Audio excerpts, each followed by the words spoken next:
என் friends 3 பேர் இருக்காங்க, அவங்கள கூப்பிடணும். தாராளமா அட்ரஸ் கொடுத்தா ஓலால புக் பண்ணி உடனே கூட்டம் தரலாம்ல. ஓலா? அவங்க ஆவிங்க மாப்ள. என்னது ஆவியா? ஆமாப்பா, நாங்க 4 பேர், எங்களுக்கு பயமே கிடையாது. அதனாலே ஒரே நேரத்தில் ஒன்னா செத்து போயிட்டோம்.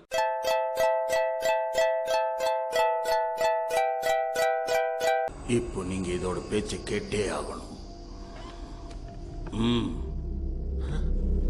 இல்லைன்னா அது உங்களை முடிச்சிடும். இதுவும் குட்டி சாத்த மாதிரி தான். நீங்க எதுக்கு கூப்பிட்டீங்களோ அந்த வேலையை முடிக்காம அது திரும்பி போகாது. மீறி அதை அனுப்ப பார்த்தா அட அங்கிருந்தே சொல்லுங்க சாமி, இல்ல இது எங்களை முடிச்சிடும் அவ்வளவுதானே. அதுக்கு போய் மூஞ்ச முன்னாடி எடுத்துட்டு